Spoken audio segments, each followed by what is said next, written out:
ఇది సంగతికి స్వాగతం. సర్వాంతర్యామి అయిన శ్రీనివాస సన్నిధానం నిత్యం వివాదాలతో రగులుతోంది. అర్చకుల్లో రెండు వర్గాల మధ్య సఖ్యత లేదు. స్వామి కైంకర్యాలను పర్యవేక్షించే పెద్దజీయర్కు టీటీడీకి మధ్య విభేదాలు. వీటన్నిటితో పాటుగా వందల ఏడుగా నలుగుతున్న తిరునామాల వివాదం. అన్నింటికి మించి ఈ వ్యవహారాలను పర్యవేక్షించి పరిష్కరించాల్సిన టీటీడీది నిష్క్రియ పరత్వం. తిరుమలలో భక్తిని మించి ఈ వివాదాలు రక్తి కడుతూ ఉంటాయి. అందుకే తిరుమల వ్యవహారాల్లో ప్రతి ఒక్కరికి ఆసక్తి. అసలు తిరుమల ఆలయంలో ఏం జరుగుతోంది? వివాదాల వెనుక దాగున్న అసలు నిజాలేమిటి?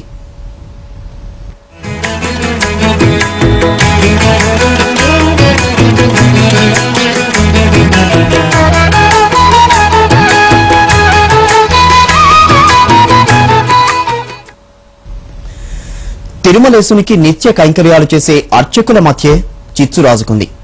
శ్రీవారి ఆలయంలోనే అర్చకులు రెండు వర్గాలయ్యారు.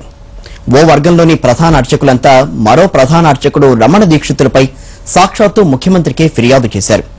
శ్రీవారి ఆలయంలో జరిగిన ఈ సంఘటనతో వారి మధ్య విభేదాలు బయటకొచ్చాయి. అసలు నలుగురు ప్రధాన అర్చకుల మధ్య పొరపచ్చాలు ఎందుకొచ్చాయి? దానికి కారణం ఎవరు?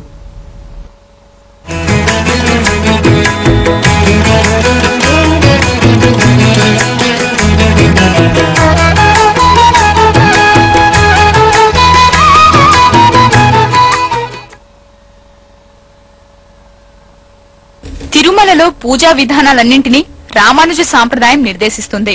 శ్రీవారికి వైఖానసులు మాత్రమే పూజలు చేసే వీలుంది. దాని ప్రకారమే తిరుమలలో 4 కుటుంబాలకు చెందిన వైఖానసులు వంశపారంపర్యంగా అర్చకత్వం చేస్తున్నారు. 4 కుటుంబాలకు చెందిన వారిని ప్రధాన అర్చకులుగా గుర్తించాలని ప్రివ్యూ కౌన్సిల్ తీర్మానించింది. స్వామికి జరిగే నిత్య పూజలు, ఉత్సవమూర్తుల సేవలు, ఉత్సవాలన్నింటినీ వారే చూసుకునే పద్ధతి కొంతకాలం క్రితం వరకు సజావుగానే సాగింది. ప్రస్తుతం ప్రధానార్చకుల్లో ఒకరైన రమణ దీక్షితులు ప్రాబల్యం పెరగడంతోనే సమస్య ప్రారంభమైంది. తిరుమల ఆలయానికి రమణ దీక్షితులే ప్రధాన అర్చకులన్నంతగా ఆయన ప్రాచుర్యం పొందారు.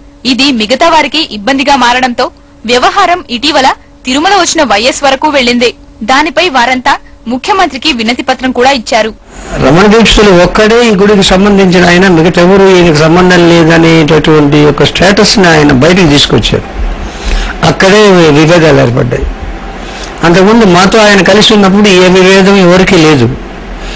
కానీ ఆయన ఎందుకనో అది తన స్వార్థమనో మరొకటి నేను దాన్ని ఇదేని ఏం చెప్పలేను. నేను ఆయన మెంటల్లో అది ఏమి జగుడు ఆయనకు ఆ మాదిరిగా చేశారో నాకు తెలియదు. అండ్ ఈ 4 కుటుంబాలను కూడా ఈక్వల్ స్టేటస్ లో ఉంచాలి.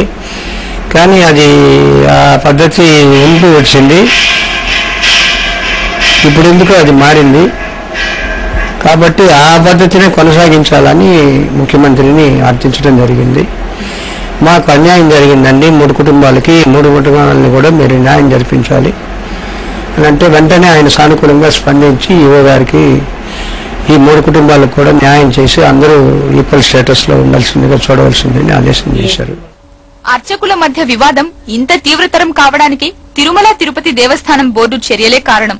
4 ప్రధాన అర్చకులు సమానమే అని సుప్రీంకోర్టు తీర్పు చెప్పిన రమణ దీక్షితులకు ప్రత్యేక ప్రతిపత్తిని కల్పిస్తూ కరుణాకర్ రెడ్డి నేతృత్వంలోని పాలక మండలి తీర్మానం చేసింది. మిగిలిన 3 అర్చకులపై రమణ దీక్షితులను పర్యవేక్షకుడిగా చేసింది. ఇప్పటికీ ఆలయంలోని ముఖ్యమైన కైంకర్యాలు, బ్రహ్మోత్సవాలు, గరుడ సేవ వంటి ఉత్సవాల్లోనూ రమణ దీక్షితులే కీలక పాత్ర పోషిస్తున్నారు. నేను మాత్రమే ప్రధాన అర్చకున్నప్పుడే ఈ రియాక్షన్ పుట్టింది. బోర్డులో ఆర్డర్ పాస్ అయ్యి మాకు కాపీ వచ్చింది.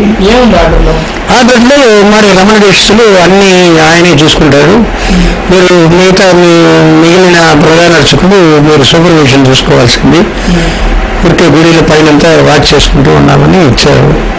ఇదేంటి ఇది ఇలా ఇచ్చారేంది, హైకోర్టులో ఒక డైరెక్షన్ వచ్చింది, జీవో ఇచ్చారు, గవర్నమెంట్ లో 4 కుటుంబాలని రికగ్నైజ్ చేసి గవర్నమెంట్ ఆర్డర్ ఇచ్చింది.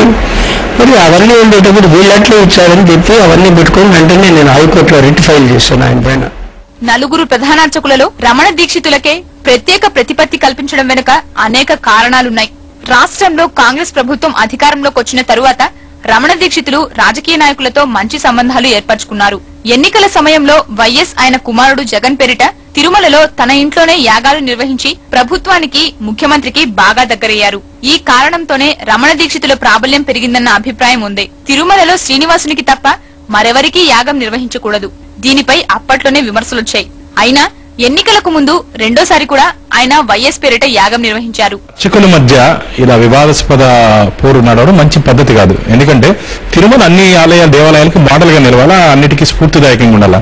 కానీ అలాంటి పవిత్ర దేవాలయంలోనే రాజకీయ క్షేత్రంగా మారిపోయింది. నేను ఒకటి చెప్తున్నాను, ఈ అర్చకుల మధ్య వివాదానికి కారణం కూడా రాజకీయ నాయకులే. ఎందుకంటే ఏ వ్యక్తి అయితే కాంగ్రెస్ పార్టీకి కొమ్ముకొస్తున్నారో ఆ వ్యక్తికి మీరు ప్రాధాన్యత ఇస్తున్నాడు. ఉదాహరణకు రమణ దీక్షితులు, ఇతనికి ఏం పనండి, ప్రధాన అర్చకుల స్థాయిలో ఉంటూ తిరుమల శ్రీవారికి పూజ ఇవి చేసుకుంటూ ఉండాల్సిన వ్యక్తి నువ్వు 24 గంటలు సీఎం దగ్గరికి వెళ్ళను, అక్కడ వేసి మాట్లాడరావడం ఇది మంచి పద్ధతి కాదు. అంతేకాకుండా సాక్షాత్తు నువ్వు ప్రధాన అర్చకుడు హోదాలో ఉంటూ నీ సొంత ఇంట్లో వైఎస్ జగన్ పేరు మీద నువ్వు తిరుమలలో యాగం నిర్మించడం జరిగింది. నీకు తెలుసు తిరుమల తిరుపతి దేవస్థానం యాక్ట్ ప్రకారం తిరుమల శ్రీవారికి తప్ప ఏ ఇతర దేవుళ్ళకి కానీ ఏ ఇతర వ్యక్తులు కానీ పూజ నిర్వహించడం టీటీడీకి వ్యతిరేకంగా చేయడమే. నీకు అన్ని తెలిసి నువ్వు చేశావంటే కేవలం నువ్వు ముఖ్యమంత్రి దగ్గర మార్కులు కొట్టడానికి నువ్వు ఇలాంటి చర్యలు చేశావు. ఈ మొత్తం వ్యవహారంలో టీటీడీ పాలక మండలి వ్యవహరించిన తీరు అనేక విమర్శలకు తావిస్తోంది. ఆలయ ప్రధాన అర్చకుల్లో ఇంతటి స్పర్ధలకు కారణమైన టీటీడీ ఆ తరువాత కూడా వాటిని పరిష్కరించే ప్రయత్నం చేయలేదు. ఇప్పుడు కొత్తగా వచ్చిన ఈవో కృష్ణారావుకు బాధ్యత అప్పగించారు. సామరస్యంగా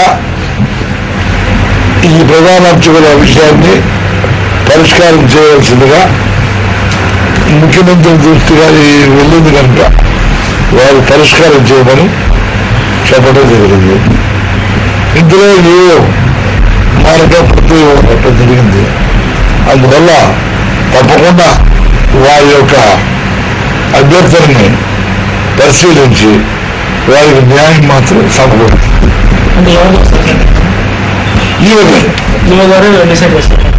తారాస్థాయికి చేరిన ఈ అర్చకుల వివాదం ప్రస్తుతం న్యాయస్థానం వరకు వెళ్లింది.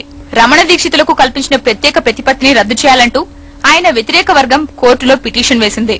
కోర్టు తీర్పు వచ్చేలోగా ఈ సమస్యను టీటీడీ పరిష్కరిస్తుందో లేక ఆ శ్రీహరే చూసుకోవాలేమో వేచి చూడాలి. దీనిపై మరింత విశ్లేషణ ప్రకటనల తర్వాత.